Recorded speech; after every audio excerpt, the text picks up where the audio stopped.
नमस्कार। आज हम नेपाल के एक बहुत ही महत्वपूर्ण और पवित्र हिंदू स्थल पशुपतिनाथ मंदिर पर मिली जानकारी पर बात करेंगे। जी। ये काठमांडू के पास है, पवित्र बागमती नदी के किनारे, और भगवान शिव के पशुपति रूप को समर्पित है। और ये सिर्फ एक मंदिर नहीं है, 1979 से यूनेस्को विश्व धरोहर स्थल भी है। अच्छा, एक ऐसी जगह जहां आस्था, संस्कृति, इतिहास सब कुछ मिलता है। मतलब सिर्फ एक इमारत नहीं, एक जीती जागती जगह है ये। बिल्कुल। तो चलिए इसी जानकारी के आधार पर थोड़ा और समझते हैं पशुपतिनाथ का इतिहास, इसकी क्या खासियतें हैं और इसका आध्यात्मिक महत्व क्या है। आप कहाँ से शुरू करें? इतिहास से? इतिहास से ही करते हैं। सुना है काफी पुराना है। बहुत पुराना। जानकारी के मुताबिक यहाँ पर पूजा पाठ वगैरह तो कम से कम 5वीं शताब्दी ईसा पूर्व से होता आ रहा है। 5वीं शताब्दी ईसा पूर्व? जी हाँ। मतलब ईसा से भी 500 साल पहले से? जी हाँ। हालांकि जो पहला मंदिर जिसके बारे में लिखा हुआ मिलता है वो करीब 400 ईस्वी का है। अच्छा, और आज जो हम वो पगोड़ा स्टाइल वाली खूबसूरत इमारत देखते हैं वो कब की है? वो दरअसल काफी बाद की है। 1697 में बनी थी। राजा भूपालेंद्र मल ने बनवाई थी। 1697 में? हाँ। कहते हैं कि इससे पहले वाला मंदिर दीमकों ने खराब कर दिया था, तो इसे दोबारा बनाया गया। और ये जो पूरा परिसर है ना, हाँ, ये बहुत बड़ा है, करीब 246 हेक्टेयर में फैला हुआ। 246 हेक्टेयर? ये तो बहुत ही ज्यादा हुआ। जी। और इसमें सिर्फ मुख्य मंदिर नहीं है, 500 से ज्यादा छोटे बड़े मंदिर और पूजा स्थल हैं। 500 से ज्यादा? और मुख्य मंदिर की बनावट भी तो खास है। 2 सुनहरी छतें, चांदी के दरवाजे। बिल्कुल। और पश्चिम दरवाजे पर नंदी की वो बड़ी सी सोने की परत चढ़ी मूर्ति, ये सब नेवारी कारीगरी का, मतलब वहां की जो पारंपरिक शैली है उसका बेहतरीन नमूना है। लेकिन वास्तुकला से भी ज्यादा शायद महत्वपूर्ण है वो शिवलिंग जो गर्भगृह में है। हाँ, वो काले पत्थर वाला जिसके 4 मुख हैं, मुखलिंग कहते हैं शायद। जी, मुखलिंग। इसके बारे में जानकारी भी काफी दिलचस्प है, बताइए। इसके 4 मुख हैं जो शिव के 4 अलग अलग रूप दिखाते हैं, सद्योजात, वामदेव, तत्पुरुष और अघोर। अच्छा। और माना जाता है कि एक 5वां मुख भी है जो दिखता नहीं है, ऊपर की तरफ, ईशान, अदृश्य। हाँ, ये शायद शिव की सर्वव्यापकता का प्रतीक है। और एक और खास बात यह है कि इसे भारत के 12 पवित्र ज्योतिर्लिंगों में से एक माना जाता है। अच्छा, तो ये ज्योतिर्लिंग भी है। ये तो इसे और भी खास बना देता है। बिल्कुल, आध्यात्मिक नजरिए से इसका महत्व बहुत बढ़ जाता है। एक और बात पता चली कि मुख्य मंदिर के अंदर, मतलब गर्भगृह में, सिर्फ हिंदू ही जा सकते हैं। जी हाँ, ये परंपरा काफी समय से चली आ रही है।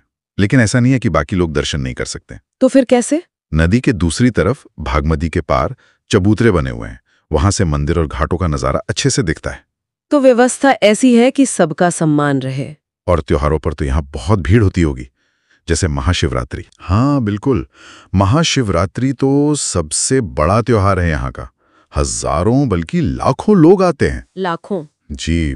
भक्त व्रत रखते हैं, रात भर जागते हैं, शिव नाम जपते हैं, और साधुओं का भी बहुत बड़ा जमावड़ा होता है। रात भर अनुष्ठान चलते हैं। मैंने पढ़ा था कि इन अनुष्ठानों में कभी-कभी भांग का सेवन भी होता है शिव के प्रसाद के रूप में। हाँ, ये एक पहलू है जिसकी चर्चा होती है। कुछ साधु इसे शिव की पूजा का एक पारंपरिक अंग मानते हैं।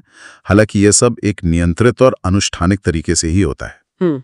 इसके अलावा तीज है, बाला चतुर्दशी है, ये त्योहार भी बहुत महत्वपूर्ण है यहाँ। यहाँ का एक और पहलू जो काफी ध्यान खींचता है वो है आर्या घाट और नदी किनारे बने दूसरे घाट, जहाँ दाह संस्कार होते हैं। हाँ, ये पशुपतिनाथ के अनुभव का एक बहुत गहरा और अभिन्न हिस्सा है। आर्या घाट पर तो रोजाना दाह संस्कार होते हैं। रोजाना? जी। और यहाँ मान्यता बहुत प्रबल है कि अगर किसी का अंतिम संस्कार इस पवित्र जगह पर हो तो आत्मा को मोक्ष मिल जाता है, मतलब जन्म मृत्यु के चक्कर से मुक्ति। जीवन का अंतिम संस्कार इतने खुले में सार्वजनिक रूप से देखना, ये काफी अलग अनुभव होता होगा। एकदम। ये जगह असल में जीवन चक्र की एक जीती जागती गवाह है। जन्म, जीवन, मृत्यु, फिर पुनर्जन्म की बातें, सब कुछ बागमती के किनारे रोज घटता हुआ दिखता है। ये जीवन की नश्वरता और आध्यात्मिकता पर सोचने को मजबूर करता है। यहाँ जाने के लिए कुछ नियम भी हैं शायद, जैसे चमड़े का सामान नहीं ले जा सकते या कैमरा। हाँ, पवित्रता बनाए रखने के लिए कुछ नियम हैं।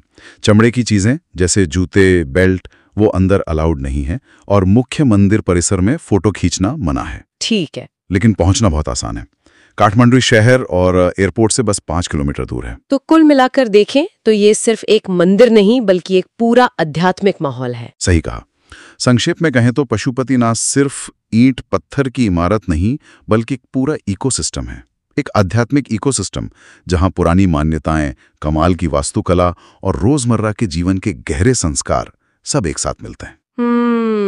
अगर किसी को हिमालय की हिंदू संस्कृति और जीवन को करीब से महसूस करना है तो ये जगह बहुत ही गहरी है। इस सारी जानकारी के बाद मेरे मन में एक सवाल आ रहा है जी।